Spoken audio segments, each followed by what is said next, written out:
Can ICE arrest or detain you if you're a permanent resident? Justice now when I need them meeting. Justice now when I need them meeting. Justice now when I need them meeting. Justice now when I need them meeting. Justice now when I need them meeting. Justice now when I need them meeting. Welcome back to the History Shovel. Today we're gonna talk about green card and what's currently happening in this space. Since the changing of the guard this year, many executive orders has been signed by the now protest. And as we all can see, while he's not effing around, others have effed around and found out that this is not what they signed up for. There have been organized protests in about 50 states to stand against injustice. Anywhere is a major threat to justice. Everywhere. Justice delayed is indeed justice denied. And question, is our democracy at stake? Or are we too chicken? But in fairness, I can't go against getting rid of all those people who came here and making things bad. They're making things bad for other people who are trying to live a decent life here in America. Those that get the precious opportunity to come to this land of opportunity, and instead of making good use of it by doing good, abiding by the rules, working hard, paying the taxes, instead you find yourself trying to get rich quick. When history taught us that there's no shortcut to success, no elevators. You gotta hit the staircase. Let's listen to this video and I'll jump right back in. Can ICE arrest or detain you if you're a permanent resident? In other words, will you be targeted by immigration if you have a green card? So a green card, also referred to as the permanent resident card or other way around, gives you the right to permanently live in the US, to work in the US, and to travel in and out of the US. But there are some caveats that you should be aware of. There are times when people with green cards are arrested, detained, and deported from the United States. So let's talk about how that could actually happen. One of the most common ways that immigration can target you is if you're using the green card as a glorified tourist visa. I see this frequently with elderly parents of US citizens. Oftentimes they have a child who's a US citizen over the age of 21. The child petitions for the parents get a green card, permanent resident card, but the parents don't really want to live full-time in the United States. They want to spend like 6 months in the United States, 6 months outside of the United States, and just keep traveling like that back and forth. They want to have an easy way to enter the United States. So that's why they got the green card. I generally advise against this when I know it's the plan.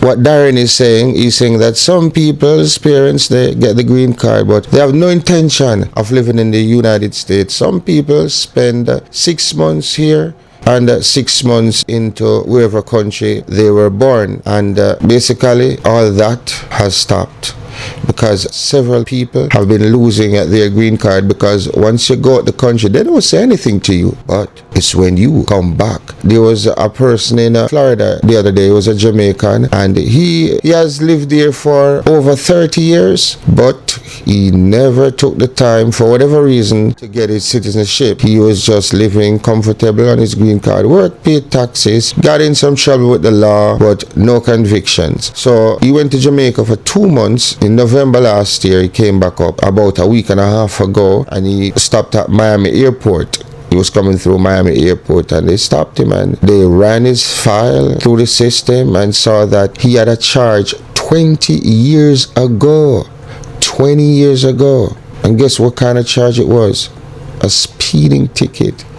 They was like, "Hey, Peter, what? Get me that scissors real quick." And they was like, "Slip, slip, slip." They cut that up right in front of him. Held on to him, took him to a room. He was on the same flight that took him to Miami, was the same flight that took him back home to Jamaica. Can you imagine? 30 years living in a country, and you have your family, your kids, your your job. That must be heartbreaking, man. It's heartbreaking. Detained and deported from the United States. So let's talk about how that could actually happen. One of the most common ways that immigration can target you is if you're using the green card as a glorified tourist visa. I see this frequently with elderly parents of US citizens. Oftentimes they have a child who's a US citizen over the age of 21. The child petitions for the parents get a green card, permanent resident card, but the parents don't really want to live full-time in the United States. They want to spend like 6 months in the United States, 6 months outside of the United States, and just keep traveling like that back and forth. They want to have an easy way to enter the United States. So that's why they got the green card.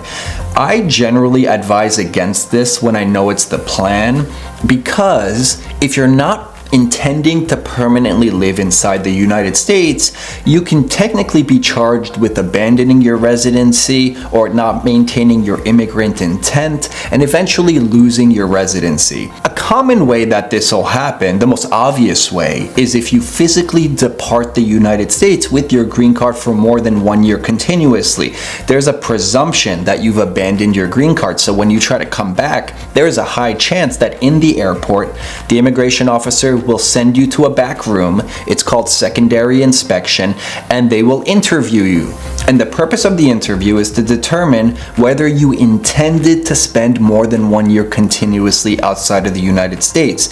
If you ended up spending more than 1 year, I've had situations where people spent 3 or 4 years outside of the US because they had a health condition and it wasn't recommended that they get on an airplane during those 3 or 4 years. That might count as an exception because it was through no fault of your own that you weren't able to re-enter the US. You may have intended to return to the US within 1 year, but circumstances outside of your control prevented you from doing so. Ultimately, it's going to be up to the immigration officer, and if they decide that they think you abandoned your residency, they'll refer your case to an immigration judge. And then a judge will hold a full hearing to determine whether you intended to live outside of the US for more than 1 year continuously or not. Here's something to keep in mind. Oftentimes in these airports, the customs officers will say things like, here, just sign this form. It's a voluntary abandonment of residency form, Form I-407.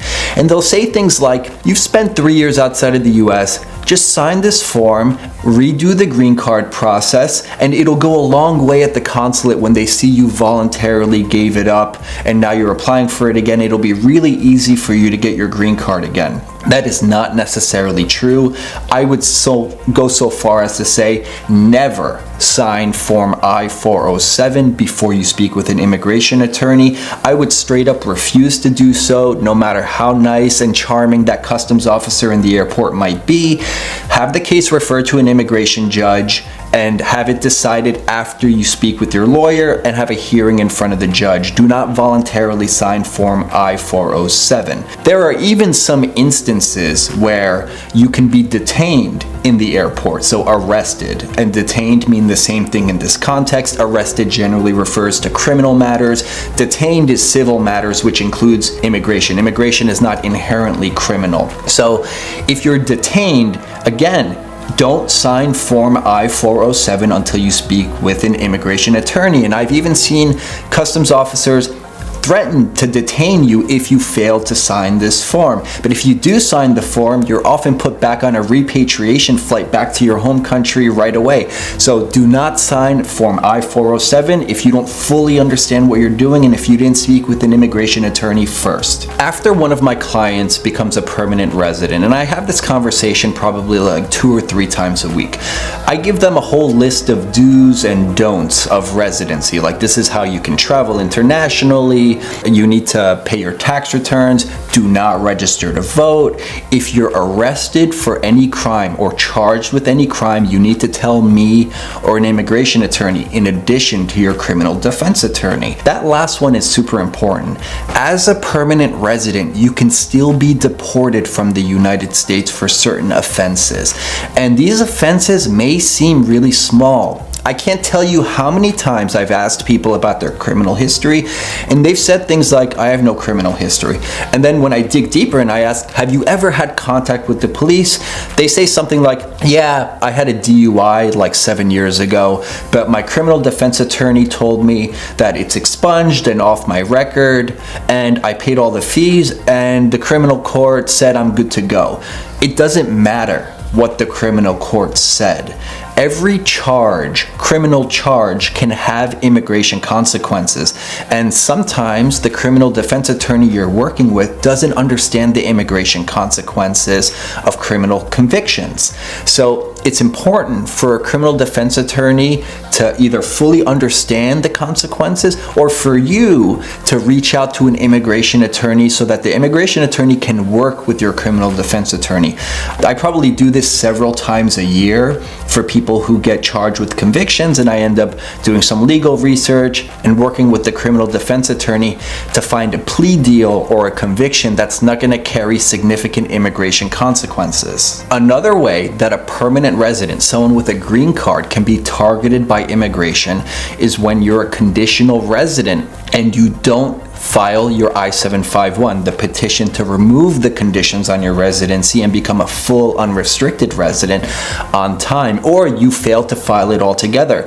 Something I see regularly is someone is a conditional resident, and by conditional resident I mean you got your residency through marriage to a US citizen, and on the date that you got your green card you were a resident for less than 2 years. So generally when this happens, your green card will have a 2-year expiration date on it.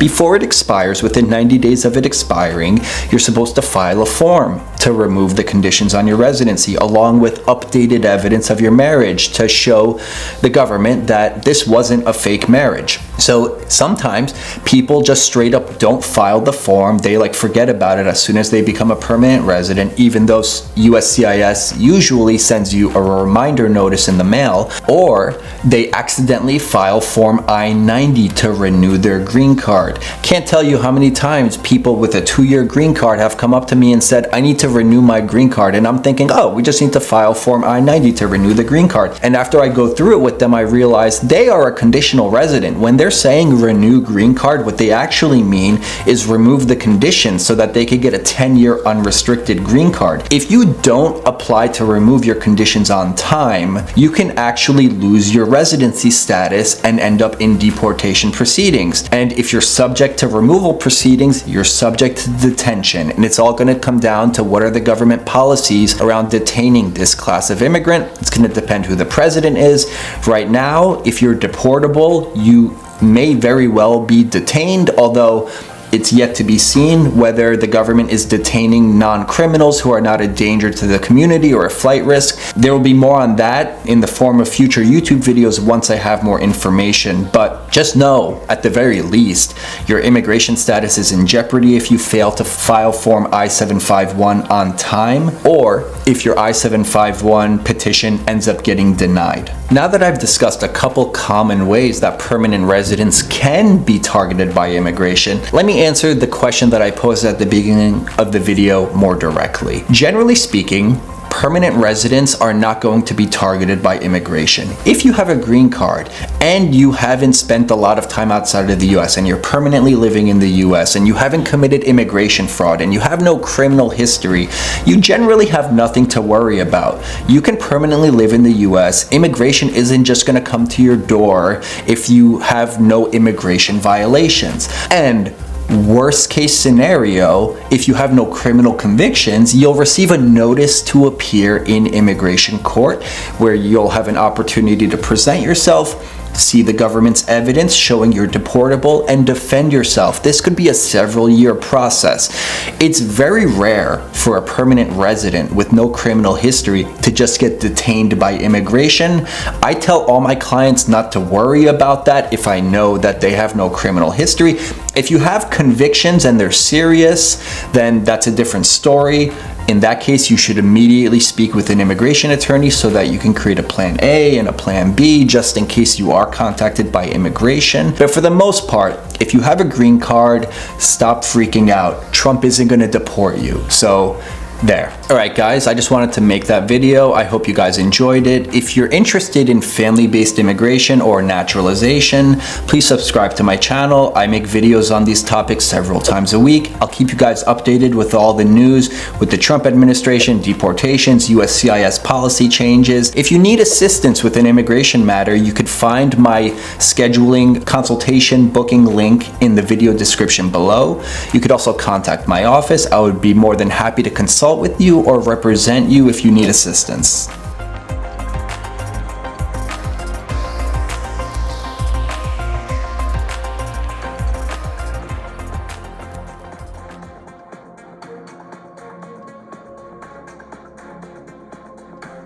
I hope you guys enjoyed that video. I hope it was very educating. It sure was to me. And you can check out Darian Immigration Laws YouTube. He has tons of information as it pertains to immigration law. And I would think he's a lawyer as well. So if you need information on an immigration law, you can reach out to me and I will certainly pass on the message to Mr. Darian. So have a wonderful day, guys, and look out for the next video coming soon on the History Channel and on the History Shovel. And do check out True Island Stories, is the parent channel to this channel, with a lot of movie-esque series on most Jamaican gangsters and lots more. Have a wonderful day. Justice now when I need them beaten. Justice now when I need them beaten. Justice now when I need them beaten. Justice now when I need them beaten. Justice now when I need them beaten. Justice now when I need them beaten. Mr. Justice now when I need them beaten.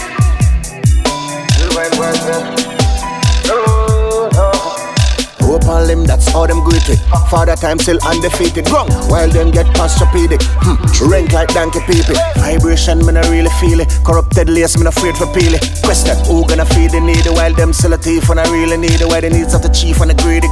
Leaders I meet, I forget for feed with. Rat them, really love the cheese and season. Tan bad till them end up badly beaten. Rascal act ungodly treason. Rich say a thief and without a reason. Explanation, it a worth believing. Treacherous lies bring forth deceiving. Funds off a run, one seat this evening. At the 4th grip, I got season greeted. Justice now when I need them beaten. Justice now when I need them beaten. Justice now when I need them beaten. Mr. Justice now when I need them beaten. Justice now when I need them beaten. Justice now when I need them beaten. Justice now when I need them beaten. Mr. Justice now when I need them beaten. You ain't working for me anywhere. You're working for the system. Vote for guns and bombs and hand grenade. Guess who turn out the victim? Whole city now lacking self-esteem. New level bullshit.